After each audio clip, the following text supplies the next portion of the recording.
Dans ce dernier cours sur les primitives, nous allons parler de la méthode d'Euler. On va commencer par une petite mise au point. Leonhard Euler était un mathématicien allemand, probablement le plus grand mathématicien de tous les temps. Et oui, ça se prononce bien Euler et pas Euler, mais comme en français tout le monde dit méthode d'Euler, je vais garder cette prononciation pendant toute cette vidéo. Le plan du cours est le suivant. Nous allons d'abord apprendre à quoi cette méthode sert, ensuite nous allons voir comment elle fonctionne. Nous ferons ensuite un petit résumé point par point de cette méthode pour synthétiser. On parlera dans un quatrième temps de l'efficacité de la méthode, et enfin, je vous proposerai un petit exercice pour appliquer la méthode d'Euler chez vous. Grand 1, à quoi sert la méthode d'Euler? C'est simple, la méthode d'Euler sert à résoudre des problèmes de Cauchy. Je vous rappelle qu'un problème de Cauchy, c'est une équation différentielle associée à une condition initiale. Par exemple, ici on cherche à déterminer la primitive de la fonction t, qui vérifie y de 0 égale 0. Il se trouve qu'on sait résoudre ce problème de Cauchy à la main, c'est-à-dire sans s'aider d'un algorithme. Une primitive de la fonction qui a t associe t, c'est t au carré sur 2, et cette fonction vérifie bien y0 égale 0. Vous pouvez vérifier en prenant t égale 0, on obtient bien 0. À ce moment-là, on peut se demander à quoi sert la méthode d'Euler. En effet, on vient de résoudre un problème de Cauchy sans utiliser aucune méthode en particulier. C'est vrai, mais ça ne sera pas le cas pour tous les problèmes de Cauchy. Prenons par exemple le problème de Cauchy suivant.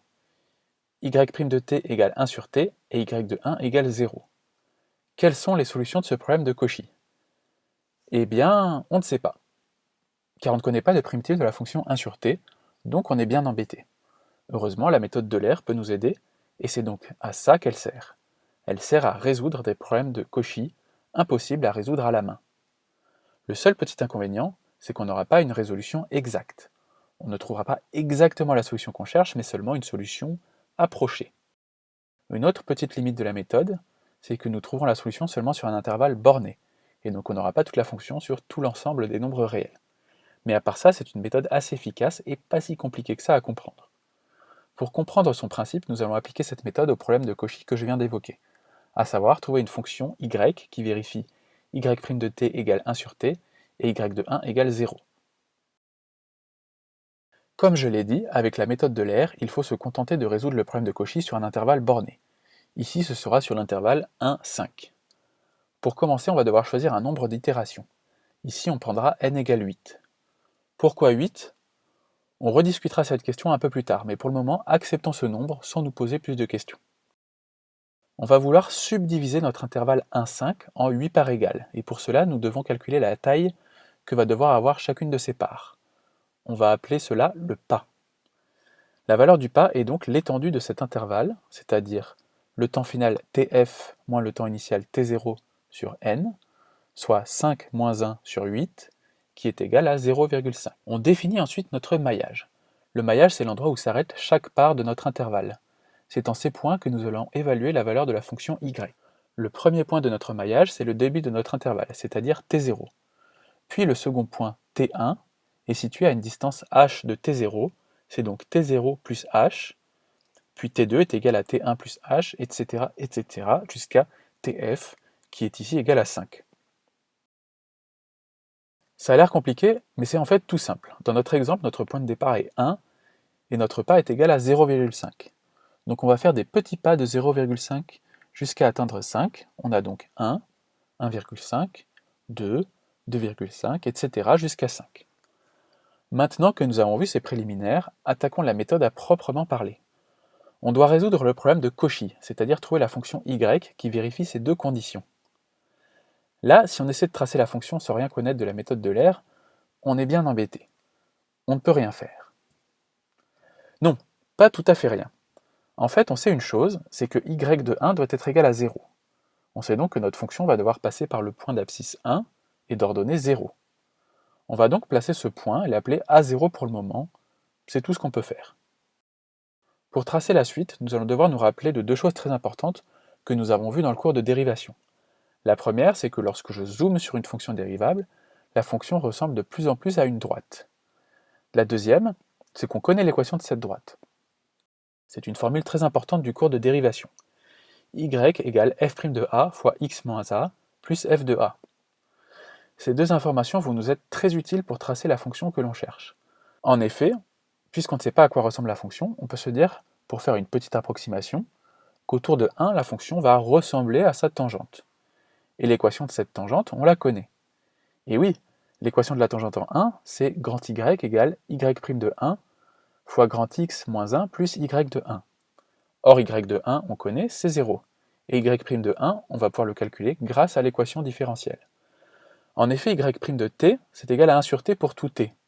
Donc Y' de 1, c'est égal à 1 sur 1, soit 1. Donc on sait qu'autour de 1, la fonction va être proche d'une droite de pente 1. Donc on va faire l'approximation que y de t est à peu près égal à y' fois t moins 1 plus y de 1. Comme y' de 1 est égal à 1 et que y de 1 égale 0, on va obtenir t moins 1 comme fonction.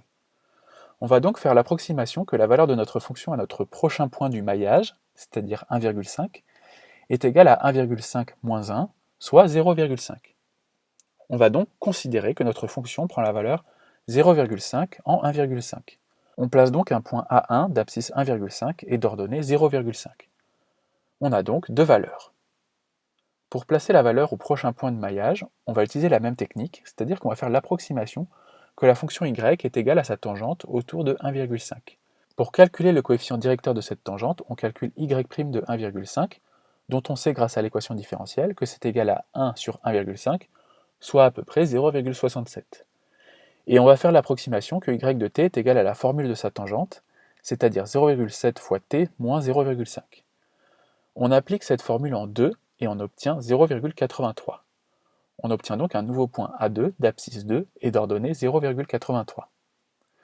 Remarquez que si on ne veut pas faire le calcul, on peut le faire graphiquement en partant du point qu'on vient de tracer et en traçant un petit segment. Ah! On a désormais 3 points et on va continuer ainsi de 0,5 en 0,5 jusqu'à atteindre la borne supérieure de notre intervalle, à savoir 5. Pour y3, on trouve 1,08, pour y4, on trouve 1,28, pour y5, 1,45, pour y6, 1,59, pour y7, 1,72, et pour y8, 1,83.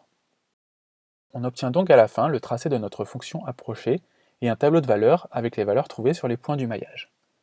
Ok, nous venons de voir la méthode sur un exemple. Faisons à présent un résumé des étapes de cette méthode dans le cas général. Je rappelle que la méthode d'Euler sert à résoudre un problème de Cauchy de la forme y' de t égale f de t et y de t0 égale y0 sur un intervalle t0, tf. Dans la première étape, on choisit le nombre d'itérations. La plupart du temps, le nombre d'itérations vous sera proposé dans l'énoncé de l'exercice qu'on vous donnera, mais si vous ne savez pas à quoi choisir, on va discuter de cette question dans le grand 4. Deuxième étape, on calcule le pas, c'est-à-dire la distance des petits pas que l'on fera dans notre maillage. La formule est donc tf moins t0 sur n. Avec ce pas, on va obtenir un maillage, c'est-à-dire une suite de nombres qui commence à t0 et qui fait des petits sauts de longueur h. On dit que la suite est arithmétique, si vous vous souvenez du cours sur les suites.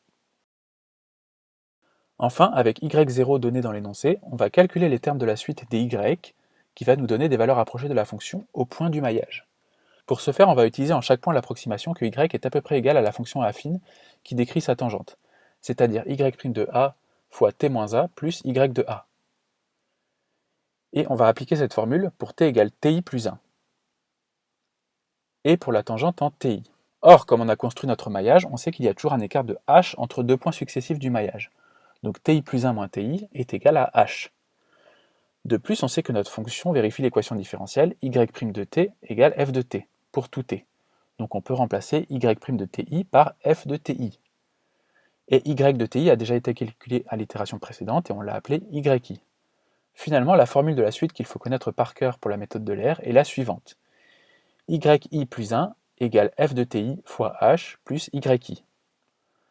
Passons à présent au grand 4 où nous allons voir comment on choisit le nombre d'itérations n. Dans le grand 2, nous avons résolu un problème de Cauchy, mais il est impossible de savoir si notre méthode fonctionne bien, c'est-à-dire si elle approche bien la fonction qu'on cherche. Le problème, c'est que la fonction qu'on cherche, justement, on ne la connaît pas, sinon on n'utiliserait pas la méthode d'Euler. Ce qu'on va faire pour savoir si la méthode d'Euler est bien efficace, c'est de la tester sur un problème de Cauchy que l'on sait résoudre. Il se trouve qu'il y en a un qu'on sait parfaitement résoudre. C'est le problème que je vous ai rappelé en début de vidéo, à savoir y' de t égale t et y de 0 égale 0 sur l'intervalle 0,2. La solution, je vous le rappelle, est y de t égale t au carré sur 2. Traçons cette fonction sur un graphique. Pour vérifier que la méthode de l'air fonctionne bien et approche notre fonction, nous allons tracer en rouge la solution que nous obtenons avec la méthode de l'air, et nous allons le faire pour plusieurs valeurs de n. On verra comme ça l'influence que cette valeur de n peut avoir. On commence par n égale 1. Dans ce cas, le pas h est égal à 2 moins 0 sur 1, c'est-à-dire 2. Notre maillage va donc être constitué de 2 points, 0 et 2. Ça c'est super, parce que ça veut dire qu'on aura un seul calcul à faire. En effet, y0 est égal à 0. Ça, c'est notre condition initiale. Et d'après la formule vue plus haut, y1 est égal à f de 0 fois h plus y de 0, et la fonction f est la fonction qui a t associe t, donc f de 0 est égal à 0. Et on obtient à la fin 0. On place donc un point d'abscisse 2 et d'ordonnée 0, et on a fini notre méthode de l'air. Bon, notre fonction en rouge, elle est plutôt moche là. On s'est facilité la vie en prenant n est égal à 1, mais du coup notre fonction approchée est très loin des vraies valeurs de la fonction en noir. Essayons donc avec n égale 2. Avec n égale 2, le pas h est égal à 1. Notre maillage est donc constitué de 0, 1 et 2. Comme précédent, on va obtenir y0 et y1 égale à 0, mais cette fois, en utilisant la formule de la tangente en 2, je vais obtenir 1. Notre fonction en rouge est toujours loin d'être belle, mais elle est moins moche que la précédente. Pour n égale 4, on a à présent un pas plus petit, donc plus de points sur notre maillage, et on obtient le graphique suivant. Notez que je n'ai pas montré les calculs dans cette vidéo, mais pour obtenir cette droite, il m'a fallu effectuer 4 calculs. Ça m'a forcément pris un peu plus de temps que tout à l'heure quand j'avais pris n est égal à 1, mais au moins ma courbe rouge ressemble un peu plus à celle en noir. Plus mon nombre d'itérations est grand, plus ça me prend du temps de faire la méthode de l'air, mais plus je suis précis, il semblerait. Et c'est effectivement le cas. Observons comment se débrouille la méthode de l'air sur notre exemple pour plusieurs valeurs de n. Pour n égale 1, on a déjà vu que la méthode est vraiment trop grossière. Pour n égale 2, c'est mieux, mais ce n'est pas encore satisfaisant. Pour n égale 4, on commence à se rapprocher de quelque chose de bien, mais on peut encore faire mieux. Voici par exemple le résultat pour n égale 5. Mais en prenant un nombre d'itérations toujours plus grand, j'obtiens quelque chose de toujours plus proche de ma solution en noir. Je vous rappelle que cette solution en noir est la vraie bonne solution de notre problème de Cauchy. Pour n égale 80 itérations, notre fonction en rouge est si proche de la fonction en noir qu'on ne les distingue presque plus. Alors si on zoomait sur les deux courbes, on s'apercevrait malgré tout qu'il y a une différence. Avec la méthode de l'air, on fait toujours une approximation. Mais plus le nombre d'itérations n est grand, plus la méthode est précise. On dit dans ce cas que la méthode converge. Mais plus elle est longue à faire aussi. Dans la pratique, ce sont des ordinateurs qui utilisent la méthode de l'air. Mais un ordinateur peut aussi prendre du temps à faire un calcul. Avant de passer à l'exercice à faire chez vous, voyons les informations à retenir de cette vidéo. Tout d'abord, souvenons-nous que la méthode de l'air sert à résoudre de manière approchée, et seulement sur un intervalle fini, des problèmes de Cauchy impossibles à résoudre à la main. Ensuite, souvenons-nous que le pas h est donné par tf moins t0 sur n, et que la formule la plus importante de cette méthode est yi plus 1 égale f de ti fois h plus yi. C'est cette formule qui nous permet d'approcher la valeur de la fonction y au point du maillage. Enfin, nous avons vu que le choix du nombre d'itérations n est libre, et qu'il faut le prendre le plus grand possible pour avoir une méthode précise, mais pas trop grand non plus, sinon la méthode prendrait trop de temps. Pour terminer, je vous propose un exercice à faire chez vous. Je vous laisserai donc faire un arrêt sur image sur cette dernière diapositive et essayer de faire l'exercice chez vous. Il s'agit de résoudre le problème de Cauchy y' de t égale 1 sur 1 plus t au carré, qui vérifie la condition initiale y de 0 égale 0. Je vous mettrai la solution dans la description de cette vidéo. Bon courage!